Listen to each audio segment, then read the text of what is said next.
அரசியல் எனக்கு புதுசு கிடையாது. ஆனா இந்த மேடையில என் கணவருக்காக ஒரு துணைவியாக வந்து உங்ககிட்ட வந்து பேசும்போது எனக்கு புதுசாக இருக்கு. நான் தான் அரசியல்வாதி, வீட்டுல ஒரு அரசியல்வாதி இருந்த போதும் நான் சொல்லக்கூடிய நேரத்துல நான் டெல்லியில இருக்கும்போது திடீர்னு போன் பண்ணி நான் இந்த தேர்தலில் இறங்க போறேன்னு சொன்னாரு. ஒரு இன்ப அதிர்ச்சியா இருந்தது எனக்கு. என்னை பார்க்கும்போது எல்லாரும் சொல்லுவாங்க, அரசியல் நல்லா தான் பேசுறீங்க, ஆனா எனக்கு பின்னாடி என்னுடைய ஒவ்வொரு வெற்றிக்கும் ஒவ்வொரு போராட்டத்திலே ஜெயிச்சுட்டு வரும்போது எனக்கு பின்னாடி என்னுடைய பக்கபலமாக எனக்கு மிக பெரிய சப்போர்ட்டே என்னுடைய கணவர் சுந்தர் அவர்கள். கடந்த 31 ஆண்டுகளாக குடும்பம் நடத்தும் போது இன்னைக்கு இந்த மேடையில உங்க முன்னாடி தைரியமாக விஸ்வ சுந்தராக நிக்கிறேன்னா அதுக்கு ஒரே காரணம் என் கணவர் தான். ஒவ்வொரு வெற்றிக்கும் ஆணுடைய வெற்றிக்கு பின்னாடி ஒரு பெண் இருப்பான்னு சொல்லுவாங்க. ஆனா இந்த மேடையில என்ன மாதிரி ஒரு பெண்ணுடைய வெற்றிக்கு பின்னாடி அப்படிப்பட்ட ஒரு ஆண் இருக்காருன்னா சொல்லக்கூடிய நிலைமை எனக்கு இருக்கு. அது ரொம்ப ரொம்ப மகிழ்ச்சியா இருக்கு. இந்த தேர்தல் வந்து அவருக்கான தேர்தல் கிடையாது. இந்த தேர்தலில் வந்து சுந்தர் அவர்களும் எதிர்கட்சியில் இருக்கிற ஒரு தலைவரும் அவங்களுக்குள்ள இடையில போட்டி கிடையாது. இந்த போட்டி நியாயத்துக்கு நிஜத்துக்கு போட்டி, போய் பித்தலாட்டத்துக்கு எதிராக இருக்கிறது போட்டி. இந்த போட்டி மக்களுக்கு நல்லது யார் செய்வாங்க, மக்களை யார் இத்தனை வருடங்களாக ஏமாத்திட்டு இருக்காங்க, அதுக்கான போட்டி. இந்த போட்டி நிச்சயமாக மதுரையில வாழ்ற, மதுரை சென்ட்ரல் மத்திய மதுரையில வாழ்ற மக்களுடைய நலனுக்காக இருக்கிறது போட்டி. இதுவரைக்கும் அவருடைய 30 வருடங்களாக சினிமா துறையில ஒரு சின்ன கரையும் இல்லாம அவர் இன்னைக்கு களத்துல இறங்கி இருக்காருன்னா அவர் எந்த அளவுக்கு ஒரு நல்ல மனிதர் நீங்க எல்லாரும் புரிஞ்சுக்கணும். இன்னைக்கு எதிரில் நிற்கிறக்காரங்களுக்கும் வந்து என்னத்தான் சொல்றது, அவரை பத்தி தவறா என்ன பேசுறதுன்னு அவங்களுக்கு புரியல. என்ன தப்பா பேசுறதுக்கு தவறாக பேசுறதுக்கு ஒரு துளி விஷயம் கூட கிடையாது. சுத்தி சுத்தி என்ன வருவாங்க, என்ன தாக்கி பேசுவாங்க. பேசிட்டோம், இதுவும் பார்த்தாச்சு, இதுக்கு மேலேயும் பார்த்தாச்சு. நான் ஒரே விஷயம் உங்களுக்கு எல்லாருக்கும் சொல்றேன், நம்ம தேசிய ஜனநாயக கூட்டத்தில் இருக்கிற அத்தனை பேர் இங்க இருக்கிறீங்க. தனிப்பட்ட முறையில நான் சொன்ன மாதிரி இந்த வெற்றி வந்து நம்ம வெற்றி இருக்கணும், மதுரை மக்களுடைய வெற்றி இருக்கணும், உங்களுடைய வெற்றி இருக்கணும். இந்த உங்களுடைய வெற்றி நினைச்சு நம்ம எல்லாரும் சேர்ந்து வேலை பார்த்ததான் வெற்றி நமக்கு கிடைக்கும். இந்த வெற்றி முக்கியமானது. ஏன்னா என்னுடைய கணவர் இரட்டை இலை சின்னத்தில் நிற்கிறாரு, அதை விட பெருமை அவருக்கு வேற எதுவுமே கிடையாது.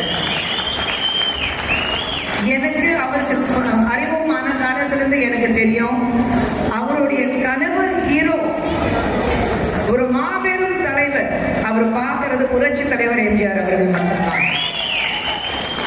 அவருடைய பாடல்கள், அவருடைய வரிகள், அவருடைய டயலாக்ஸ் பாட வராது சொல்லிடாதீங்க.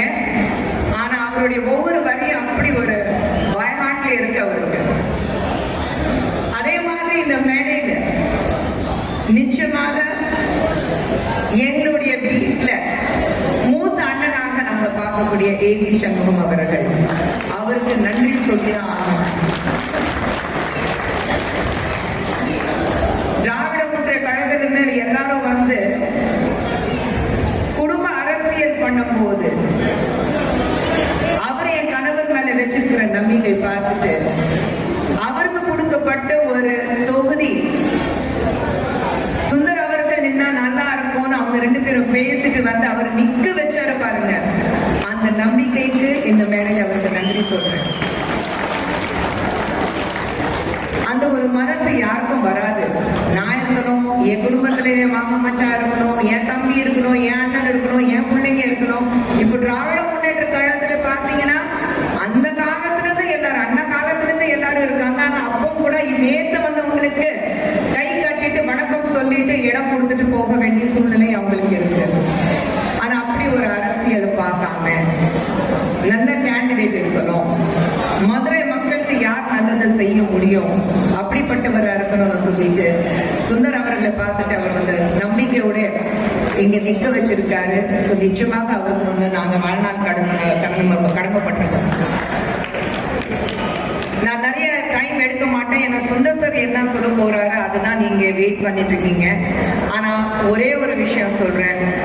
இந்த மதுரை மக்கள் அவர் வந்து எங்க வீட்டு பிள்ளை உங்க வீட்டு பிள்ளை இல்லாம நம்ம வீட்டு பிள்ளை மட்டும் நீங்க நினைச்சிட்டு வாக்களித்தீங்கன்னா போதும், நிச்சயமாக ஜெயிச்சிருவாரு. உங்களை நம்பி மதுரை எல்லாரும் என்ன சொல்லுவாங்க, மதுரைக்காரன் கிடையாது, அவர் தமிழ்நாட்டில் வாழ்ற ஒவ்வொரு மக்கள் மனசுல ஒவ்வொரு தமிழன் மனசுல அவர் இருக்கிறாரு. அது போதும்.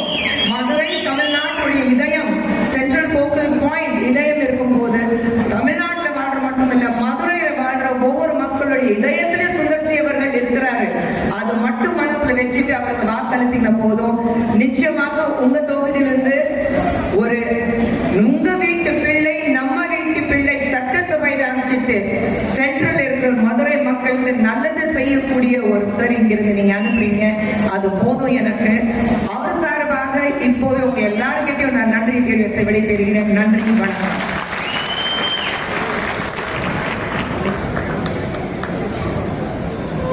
அடுத்தபடியாக நமது மத்திய தொகுதியினுடைய வெற்றி வேட்பாளராக வலம் வந்து கொண்டிருக்கின்ற